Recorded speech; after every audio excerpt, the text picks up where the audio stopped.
Las familias están muy temerosas, pero aún con miedo alzan la voz. Muchos líderes han sido asesinados, están a punto de perder todo lo que tienen. Desde la frontera, la Cámara de Diputados, desde el lugar de la noticia. sobreviví al huracán Otis. Colapsó el edificio de una escuela. Ha sido lo más brutal que me ha tocado cubrir. ¿Qué hacer cuando las promesas no se cumplen? Cuando la realidad simple y sencillamente te alcanza y lo único que queda son esas palabras que un día te dijeron y que tú aceptaste pensando que se respetarían, que se cumplirían. Esta es una investigación de Roberto Domínguez. Por el bien de todos, primero los pobres. Pero de todos los pobres, la preferencia la van a tener los pueblos originarios.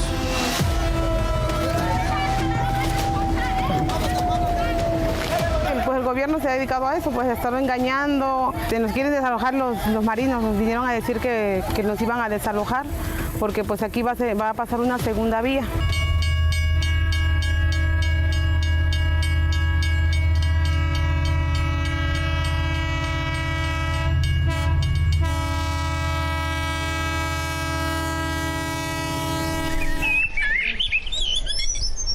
Esta mujer es indígena mije del Istmo de Tehuantepec.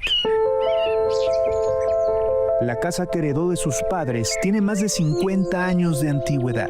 En su momento las autoridades emitieron constancias de posesión de estas viviendas, la mayoría construidas a escasos metros de una vía que por años estuvo abandonada. Hoy por aquí pasa el tren interoceánico, pero se construye otra vía y necesitan espacio. De hecho, ellos nos hicieron una propuesta de darnos 36,000 pesos, que derribáramos la casa, porque hoy en día con 100,000 pesos no compras un terreno y no construyes, porque todo es caro, pues. Muchas familias se resisten a perder su patrimonio. En represalia, han sido denunciadas por el delito de invasión al derecho de vía. Hay una denuncia por parte del gobierno de la Cuarta Transformación.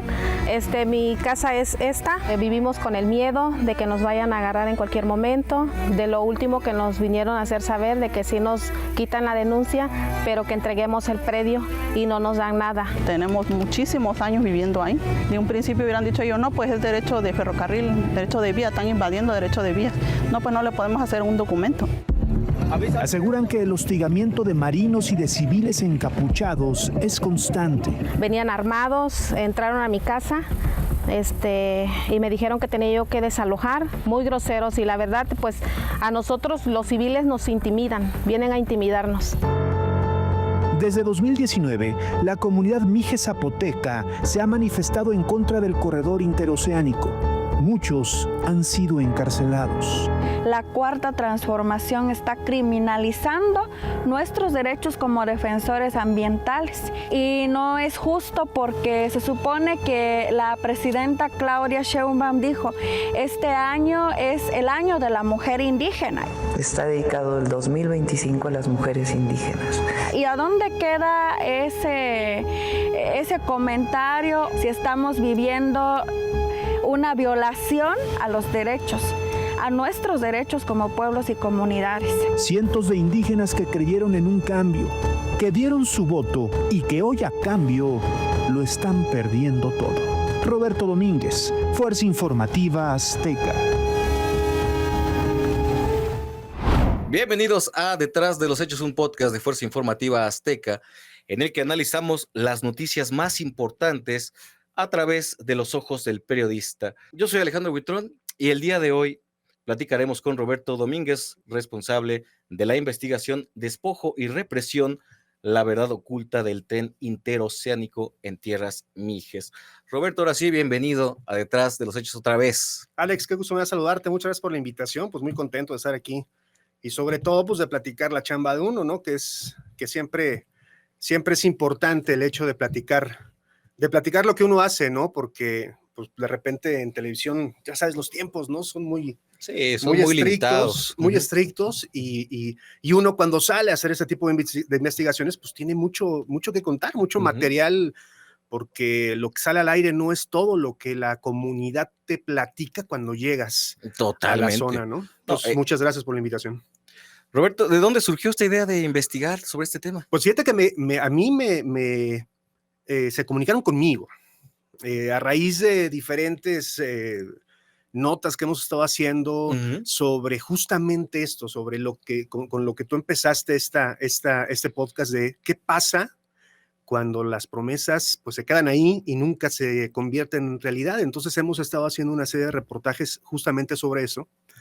Y bueno, pues obviamente al momento de subir todo este material que uno trabaja a las redes sociales, pues la gente te busca. Y te contactaron por redes sociales. Y me contactaron por redes sociales y me contactó gente de estas comunidades denunciando que pues estaban siendo víctimas de acoso, de hostigamiento por parte de militares y que es por una obra que se está llevando a cabo en estos momentos en la zona del Istmo. Entonces, pues nos dimos a la tarea de platicar con las comunidades, de hablar con ellos, de ver de qué se trataba y así fue como llegamos a esa historia justamente. Oye, y en el camino hacia esta historia, ¿qué fue lo que más te sorprendió?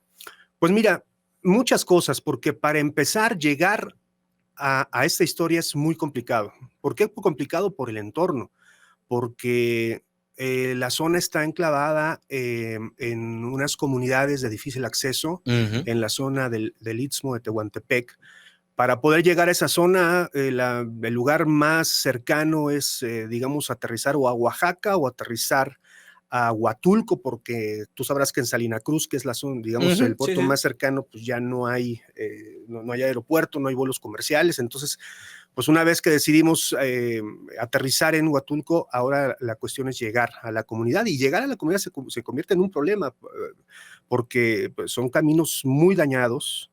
Sí, muy peligrosos, sí, muy peligrosos, son vías de 2 carriles solamente, en donde pasan uno de ida, otro de vuelta, donde pasan camiones a altas velocidades. Es decir, se torna muy peligroso llegar a estas comunidades, y no nada más por la condición de los caminos, sino también porque son comunidades que lastimosamente están siendo, digamos, azotadas por la delincuencia. Entonces llegar a estas comunidades, a estos lugares, a tratar de entrevistar a la gente y a retratar esto, pues se convierte en algo pues que hay que hacerlo con mucho cuidado y en algo riesgoso. Entonces, para empezar por ahí. No, y además no fuiste solo, tengo entendido que te fuiste con un equipo, ¿no? Sí, vamos, obviamente voy con mi compañero camarógrafo y con mi compañero realizador, y pues vamos 3 en un vehículo rentado y llegamos con los datos que nos manda la comunidad. Y pues nos aventamos, después de aterrizar, pues son como 5 horas de trayecto, en lugares complicados, en donde pues hay camiones que se accidentan, y bueno, pues la única forma de estar alerta es los pedazos de ramas que avientan los pobladores, claro. Para avisarle al automovilista que va dando vuelta por una curva, que hay un camión varado a unos metros y que si no detienes la velocidad te puedes accidentar. Sí. Entonces eso, o sea, nos pasó eso, y pues la verdad llegar a estas comunidades es complicado, pero sí, como tú bien comentas, vamos con un equipo, somos 3 personas que llegamos ahora sí que a la aventura y a tratar de sacar la mejor historia, y sobre todo a lo que nosotros lo que nosotros hacemos, que es acercarle el micrófono a la gente para que la gente nos cuente su historia y nos cuente su verdad y nos cuente lo que está sufriendo.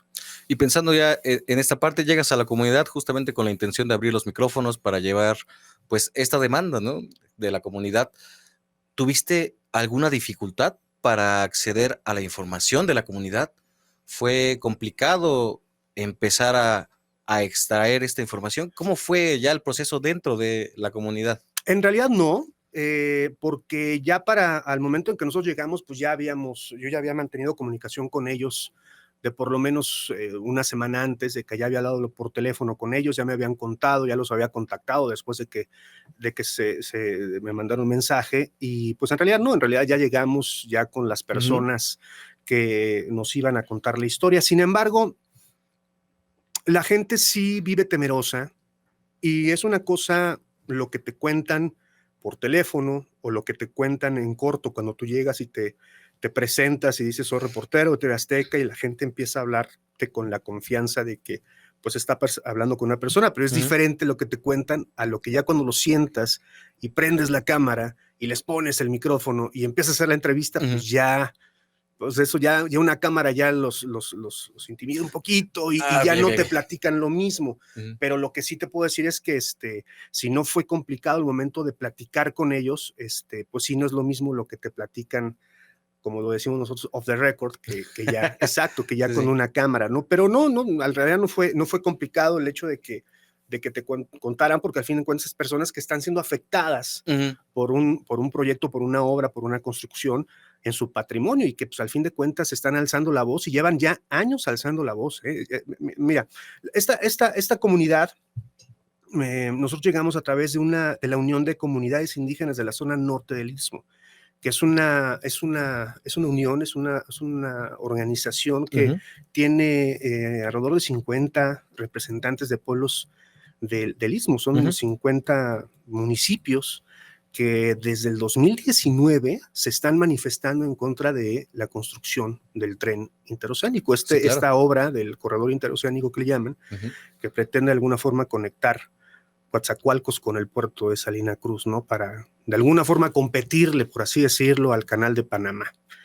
Y en su paso, bueno, lo que dicen las comunidades y la gente que vive en esta zona es que, por supuesto, como ha pasado con el Tren Maya y como ha pasado con otras obras, pues son obras que si bien ya existía ahí una vía férrea, pues estaba abandonada. Exacto, estaba abandonada y además necesitan una segunda vía, es decir, no nada más es esa, tienen que construir una segunda paralela para que pueda funcionar el proyecto como lo están de ambos sentidos. Exacto, de ambos sentidos, y uno para turista y otro para carga, porque las mismas cargas de la vía no son iguales, tienen que ser diferentes, y por lo tanto, el hecho de construir otra vía paralela, pues implica más espacio y por supuesto implica pues acabar con territorios y acabar con ecosistemas y además con el patrimonio de la gente. ¿Por qué? Porque a lo largo de todos estos años, desde el Porfiriato que se construyó esa línea, pues muchísimas casas se asentaron a lo largo de esta vía que durante décadas estuvo abandonada. Casas que en su momento las mismas autoridades otorgaron documentos de posesión a estas familias en donde se les daba, pues digamos, esta legitimidad de que eran propietarias de esas viviendas, heredadas por sus padres, por sus abuelos, y en donde ahí viven desde hace ya muchísimos años muchas familias mijes indígenas de esta zona. Entonces, a pesar de que había un documento de por medio, había, pues como decimos, los papeles en orden, pues ocurre esto que narras muy bien en el reportaje, ¿no? Te ofrecemos una feria, más de 30,000 pesos, 31, 36,000 pesos, y además, si no cooperas, si no jalas, pues resulta que te demandamos por invasión al derecho de vía. ¿Cómo vive la comunidad esta situación? Porque a mí me parece que es un abuso y un acoso de la autoridad terrible. Con miedo, con muchísimo miedo. La gente nos explicaba que viven temerosos porque no es la primera vez que llegan elementos armados, por supuesto, de la Secretaría de Marina, Vimos también Guardia Nacional. Guardia Nacional, elementos de la Policía Estatal, de la Policía Municipal, y además no solo eso, llegan civiles encapuchados armados, también bajo el mismo argumento de sacarlos de aquí, y si no, aténganse a las consecuencias.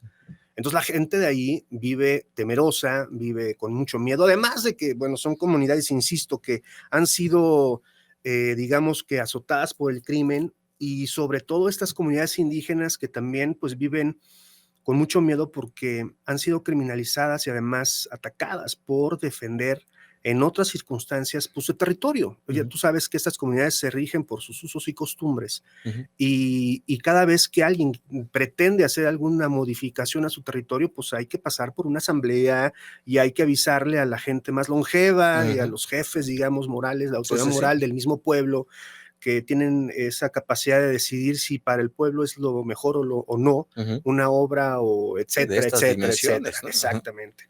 Lo cual ellos dicen que jamás pues tomaron en cuenta esos usos y costumbres, tampoco jamás tomaron en cuenta el comentario o la posición de los pueblos originarios, y se está llevando a cabo esto. Entonces, además son comunidades que por esa razón y por estar defendiendo su territorio de empresas, etcétera, muchas de ellas han sido asesinadas. Muchos líderes Sí. en la historia de nuestro país, líderes indígenas han sido asesinados, y no es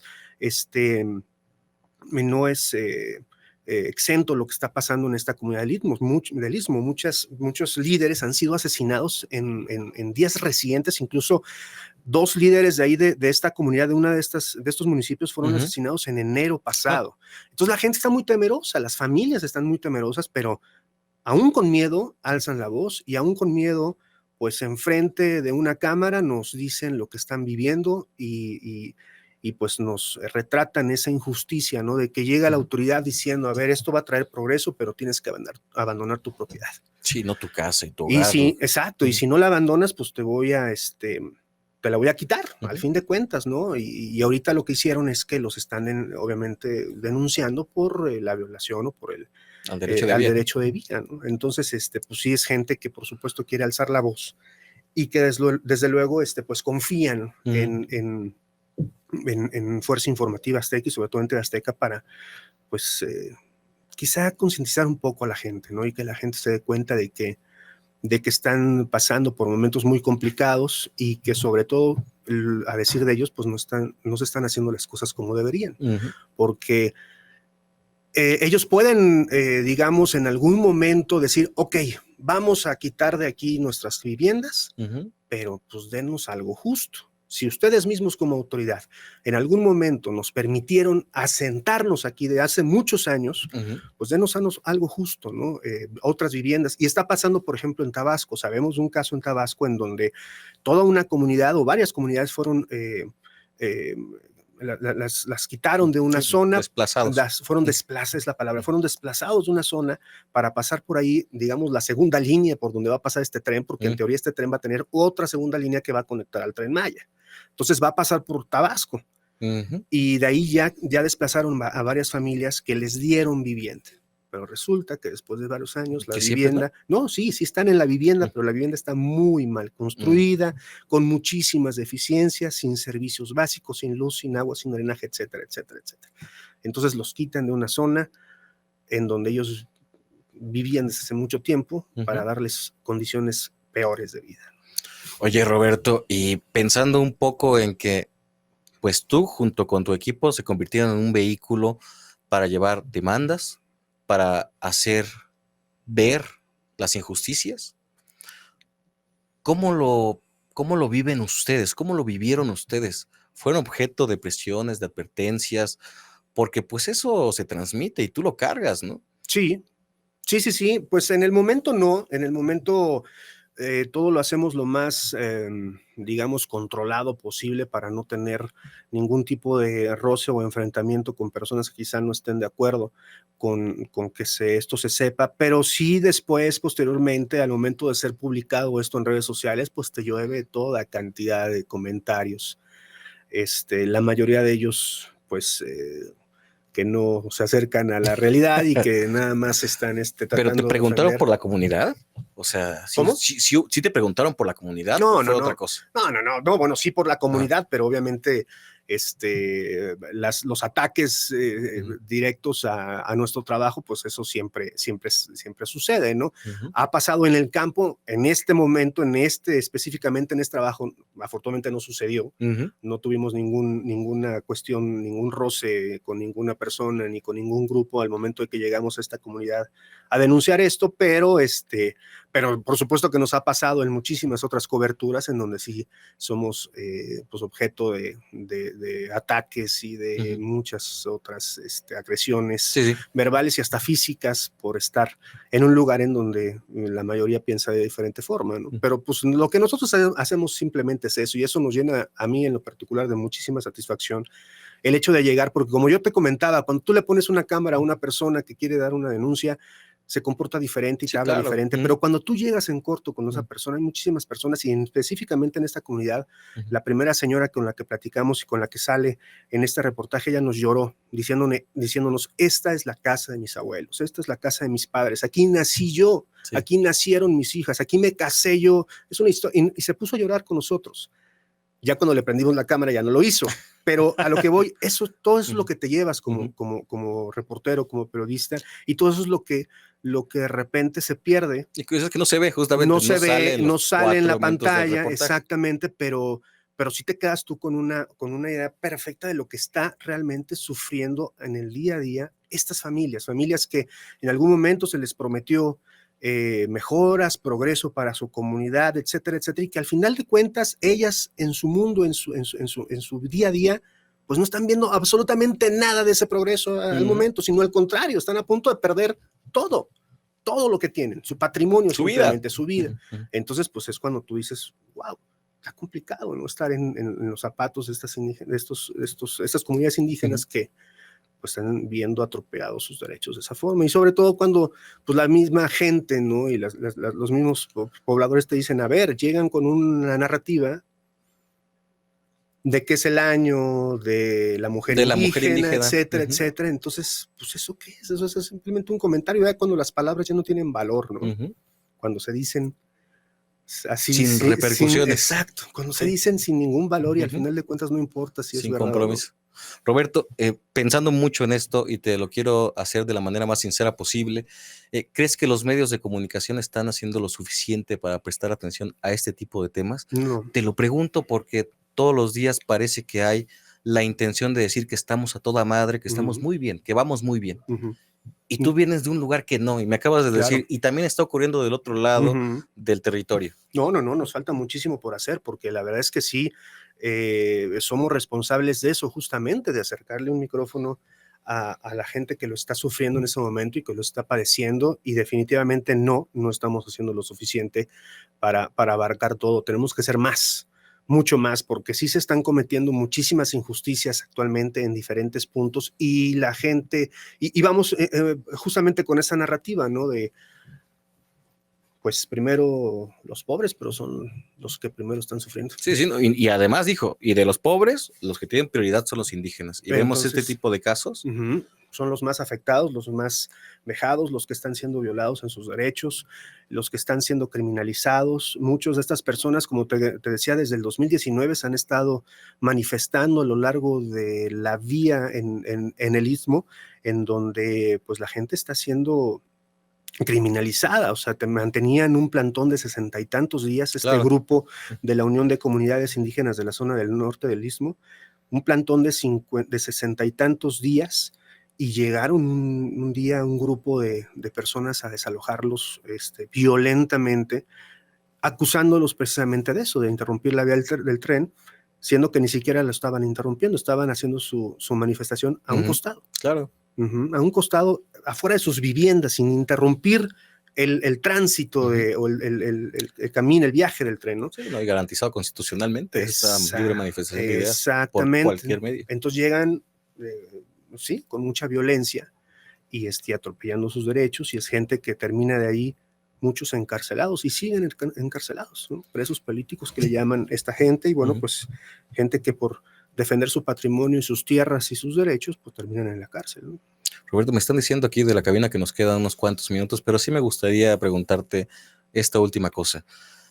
Vimos lo que implicó llegar a la comunidad, cómo te contactaron, cómo te convertiste en un medio para expresar pues muchas incomodidades, y también vimos el trabajo que estaba detrás de los hechos. Sí me gustaría preguntarte, una vez publicado el reportaje, ¿a qué cosas te enfrentaste? Brevemente me dijiste que a muchos comentarios, ¿no? Algunos no necesariamente vinculados con el tema de la noticia.